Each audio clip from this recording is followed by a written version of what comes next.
My friends, it just keeps happening, and it's even more shocking and stunning this time than ever before.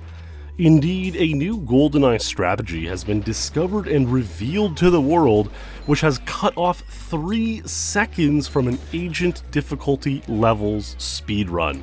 This is absolutely unheard of in this day and age, as 3 seconds haven't been carved off an agent stage in one go since the year 2010.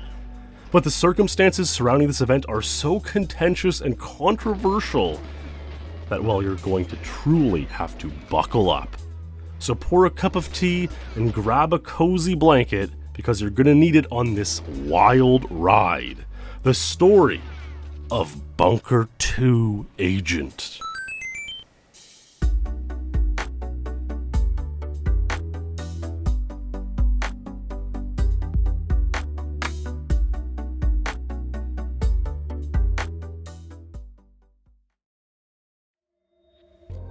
Now, before we really dive into this video, I do want to give the classic disclaimer. This is a story about a crazy, truly event where emotions were high and people cared deeply about what was going on. It's one of those events that truly adds to the lore of the storied GoldenEye speedrunning community, which is ultimately for the best. So don't take any of the reactions or opinions too seriously. At the end of the day, we're all just having fun. It's good to let loose and let emotions out every now and then, and that's just what happened in this incident. So here we go. This story actually begins in multiple places at once, but we'll start in the dark and mysterious laboratory of speedrunning mad scientist White Ted. Ted, just as Nikola Tesla working on his wireless power experiments in Colorado Springs, or Edison tinkering away in Menlo Park, New Jersey, Ted was looking to get up to no good in the neighborhood once again. Ted was hanging out online with the lads, as you do, when a fellow speedrun science enthusiast, Icy Speedruns, who often thinks out loud, tossing ideas around in chat, suggested the notion of combining Arlenes with warps. Now, a warp, of course, is the ability in GoldenEye to create lag or generate speed in such a way that you can squeeze through a crack in a door, or even sometimes directly through walls. And an Arlene, of course, is the mechanic in which, by holding R to aim, then hitting right or left strafe, you lean very quickly in a certain direction. And if you're holding R and say left C, and then go to right C, you will lean an even greater distance, which can have some very interesting effects. We've already long known about R leaning, and by combining this into throwing an explosive, we can get very far objective completions on levels like Runway or Surface 2. And this is all good and dandy, but could this extra speed help us get more insane warps or squeeze through tighter cracks in the game? Well, indeed, and one of the first things Ted tested this on is this set of infamous pipes on the frigate stage. It's quite easy to simply warp through from this one side, however, warping through the other side is a little more finicky. However, by combining an Arlene from left to right at the correct angle, you can pass through this crack quite easily. Now, in this particular instance, it doesn't really save time, as there are tons of routes through the frigate stage, and this path isn't really necessary to get a very fast route. It could save time someday, we'll see. But Ted turned his attention to another stage where this could indeed save time for sure. On the Bunker 2 stage, one usually has to pause, select their watch magnet attract, use it to attract a key located outside your jail cell, and then use this key to open the door to escape, slap the guard, and carry on with the mission. It's been known for decades that you can warp through this crack where the door meets the rest of the jail cell bars, but you need to pause for the watch magnet attract anyways, and then warp by switching from the watch magnet attract to unarmed. It doesn't look as obvious as another typical door warp because you're going from an invisible object to unarmed, another invisible object. But it is happening.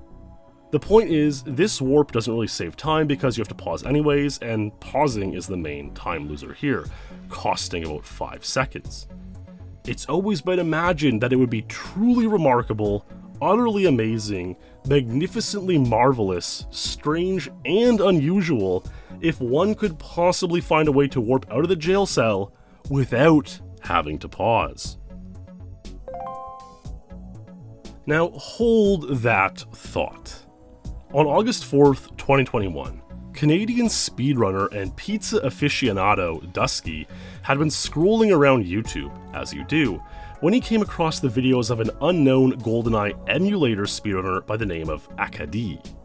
It's unknown if Acadie's name comes from the region of Northeast North America explored by the French in the 17th century, now known as Acadia, but that's neither here nor there.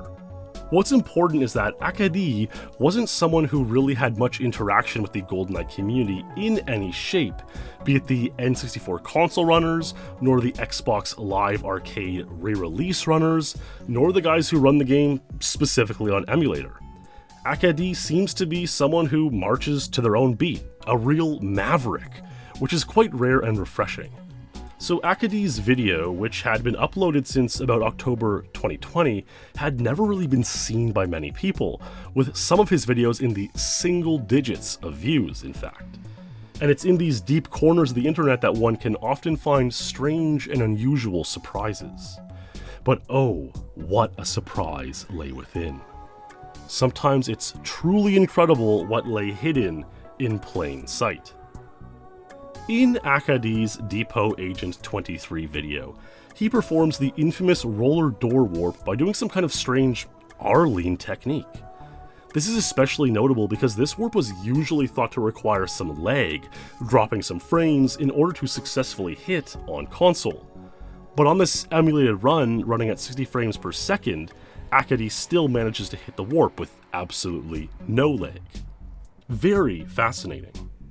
Digging even deeper, Dusky found a video of Acadie playing Bunker 2 Agent, in which, and no one was prepared for this, Acadie simply Arlenes his way out of the jail cell into glorious freedom without having to pause, and strafes his way to a remarkable time of Bunker 2 Agent 20 seconds. Mind you, this is emulator, so these times aren't ranked on the Elite official world rankings, but the point is that Acadie was able to skip the first pause and simply escape the jail cell easily, saving a bunch of time. Could this work on console and possibly lead to a massive game-breaking moment and subsequent community gold rush? Well, yes. After a few minutes of attempts, the heroic salt-of-the-earth speedrunner known as Will Zelliver got it to work on Nintendo 64 console original hardware and shared the video online. The gold rush was on, and surely there would now be an immense race to break the world record of 23 seconds, possibly taking it down to 22 or even 21 seconds in a day of exciting fun, live streams, community collaboration, and the kind of epic moment that really only comes around once every few years when a new game-breaking strategy like this is discovered.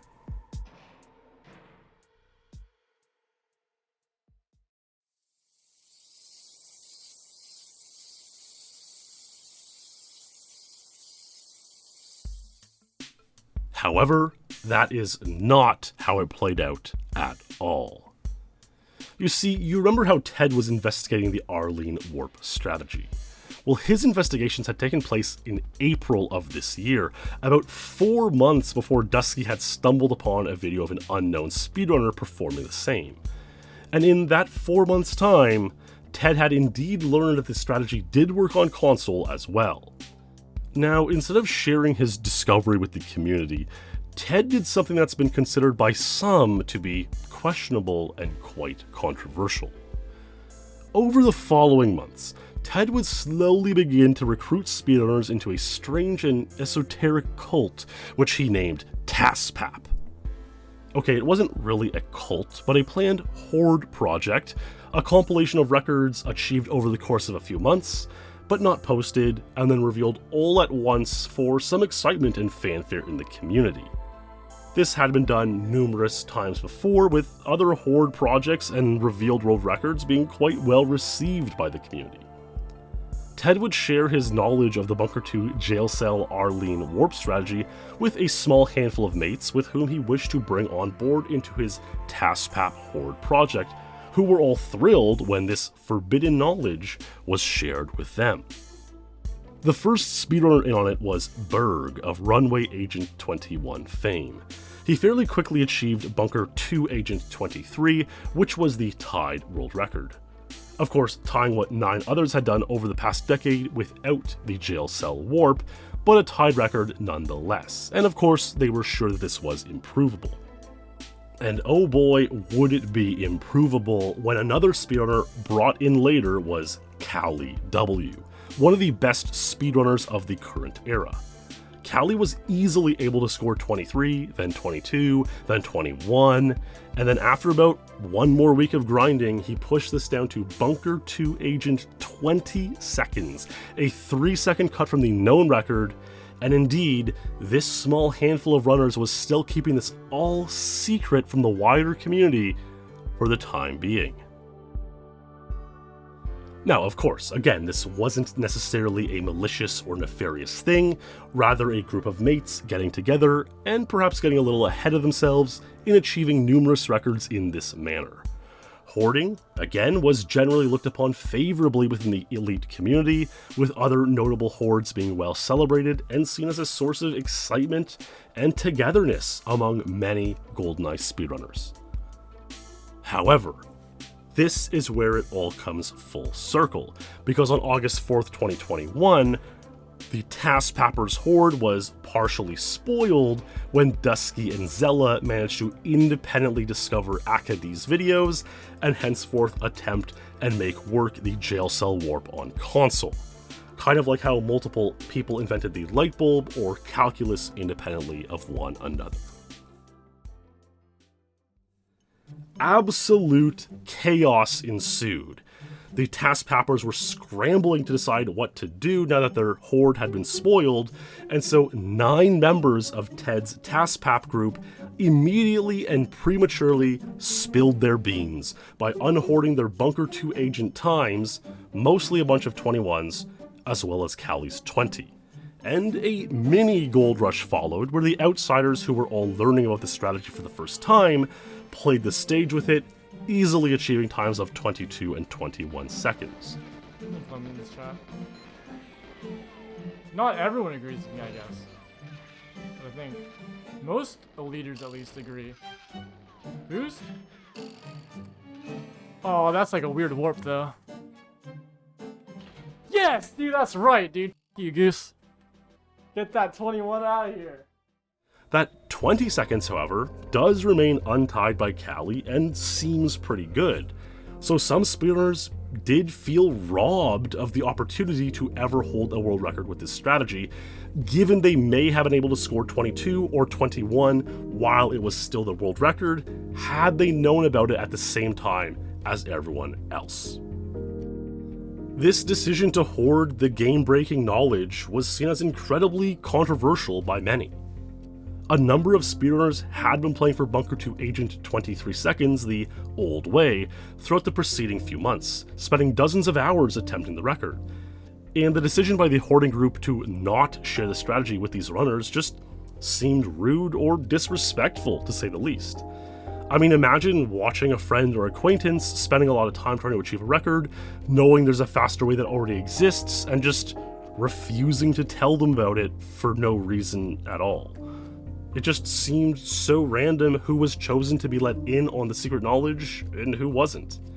It's one thing to hoard a few new records achieved with known strategies, and no one has ever had a problem with that. But when it comes to game-breaking strategies that will render previous hours of grinding completely pointless, it just felt different for a lot of people.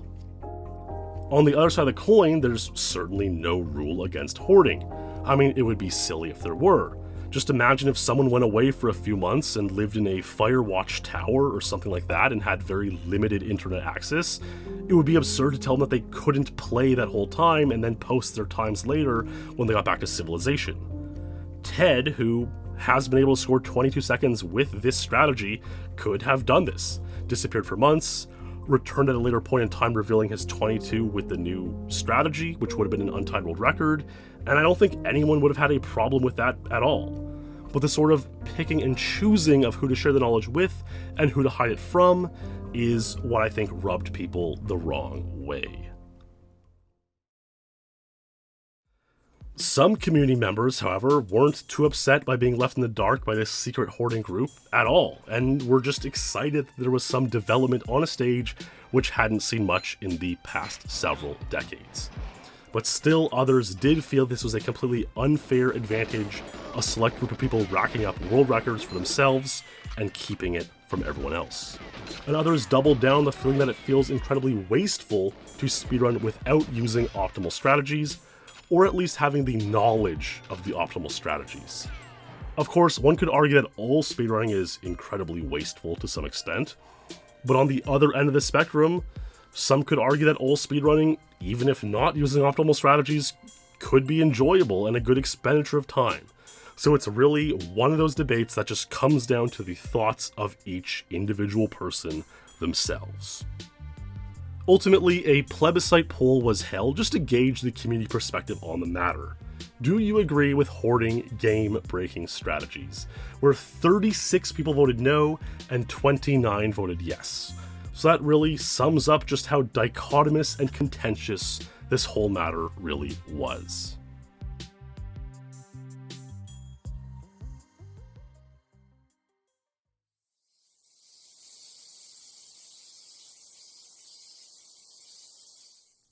All that being said, all that mayhem and chaos, the dust did eventually settle, and there did end up being somewhat of a gold rush on Bunkers 2's other two difficulties, Secret Agent and 00 Agent. These stages are much more complex than Bunker 2 Agent, so records weren't exactly tumbling down. It still requires a very decent run to get world record pace, even with the time-saving jail cell warp, and it requires tons and tons of consistency to get runs with a chance at destroying all 6 cameras, an objective on both Secret and 00 Agent. So while many players have gone out in the weeks since and improved their personal records, there have been only a small handful of tied or untied world records set on Secret and 00 Agent.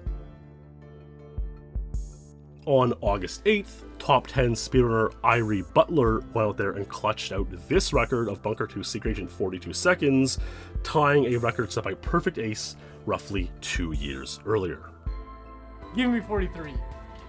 42! I slid it! Oh my god! What's notable about Irie and Ace's 42s are that Ace's 42 uses a completely different route through the bunker than the more classic route used by Irie. Ace's 42 was a 2-second untied this whole time, so it does suggest that even lower is very possible if someone were to combine this jail cell Arlene strategy with the route on Ace's 42. The route is pretty insane though, when only a couple people have ever pulled it off at all, so it's much easier said than done. On August 15th, legendary speedrunner True Faith would match this 42 on Secret Agent. 42.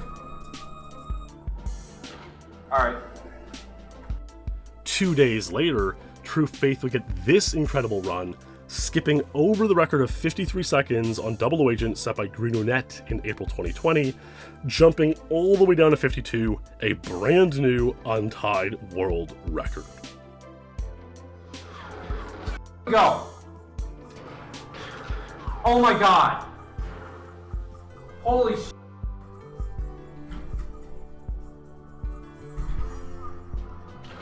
Yes!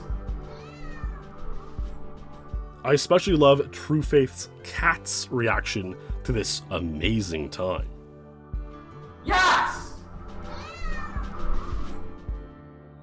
And on August 29th, rising star L. Qwerty went out there and also achieved the 42 seconds on Secret Agent. One thing that's especially impressive about this run is that Qwerty got a 43 very early on, missing the final door warp, basically choking away at 42. So the resilience and drive it takes to continue the grind, even after such a devastating miss, is very impressive. QWERTY is the same bloke who set an insane record last year on Toad's Turnpike in Mario Kart 64 when a new strategy was discovered there. And as a young bloke, he's really proving himself to be quite the prodigy when it comes to speedrunning Nintendo 64 classics. These records are great. With dozens of players grinding the stage for many hours, these are the only world records set thus far. So one thing it shows is just how good the previous records were, that even with a multi-second time saver, only 1 second has been cut between the two difficulties so far. But another sure thing is that these records will be improved over time, as records with a new strategy fall down to the quality they were before this technique was revealed to the world. It's hard to say exactly how much time this saves on Secret and Double O Agent. A pause loses about 5 seconds. However, because you don't go perfectly cleanly through the jail cell compared to the old way, where you basically do pass right through after getting the key, it's tough to gauge an exact figure. Another big benefit with this strategy is that the way the jailer guard is programmed, he doesn't actually see you when you warp the door. He only really sees you and starts shooting if you actually open it. So when he doesn't see you, he's unprepared and can be passed away in one single slap, rather than the 2 slaps he would usually take on Secret and Double O Agent. So that saves some time as well. Overall, it's safe to say that this strategy saves between 3 and 5 seconds, but it's hard to pinpoint exactly how much just yet. That being said, we are likely to eventually see records of maybe 40 seconds on Secret Agent and 50 seconds on Double O Agent in due time, and while the gold rush, once boiling over with controversy, mayhem, and madness, has now slowed to a rolling sizzle, I would still expect more records to come in the not too distant future. Well over 75 people have now achieved Bunker 2 Agent 22 seconds, a time faster than the record before this strategy was revealed, which is really an amazing testament at just how active this 25-year-old game still is on a competitive level. But of course, if I think there's one thing that's safe to say, it's that you never know what'll happen next in the strange, wild, and unusual world of speedrunning. A big congratulations are absolutely due to all the new world record holders, as well as White Ted and Akadi for both independently discovering this strategy, and Zella and Dusky for digging up Akadi's unseen videos. And despite whatever nonsense took place, or whatever anyone thinks about the decision to share or not share game-breaking knowledge with the community for months, and whatever chaos ensued, it's safe to say that this is all mostly water under the bridge, no one passed away, and we can all look back at yet another truly insane episode in the history of GoldenEye speedrunning that really makes this community so unique, polarizing, truly epic, and really just is what it is. So, what do you think about this new strategy, and about the situation around hoarding a game-breaking strategy in general? I would truly love to hear your opinion on this matter in the comment section, as it's always interesting to read the wide variety of thoughts and comments. Do you think this was fair play? For a speedrun mad scientist to handpick a group of players to do his bidding and optimize a stage before giving the rest of the community a chance at playing it themselves? Are those who found this unfair just salty that they were left out of the group? Or do they have a legitimate grievance? Is all fair in love, war, and speedrunning? I think this is one of those discussions that could go on forever, really, and so at the end of the day, I'm just thankful that we can all talk about it and share our thoughts in what's sure to be a civilized and intelligent manner. And what do you think about hoarding in particular? Should hoarding simply be banned in speedrunning at this point? Is the day of making a compilation video of all your records achieved over the past few months and then revealing it at a later point in time just passé at this point? Again, let me know what you think with a beautiful, healthy comment here on youtube.com. Thank you as always for watching, my friends. Be sure to subscribe with notifications on so you never miss a new video about the epic and wonderful world of speedrunning. Stay true, and I'll see you in the next stream or video.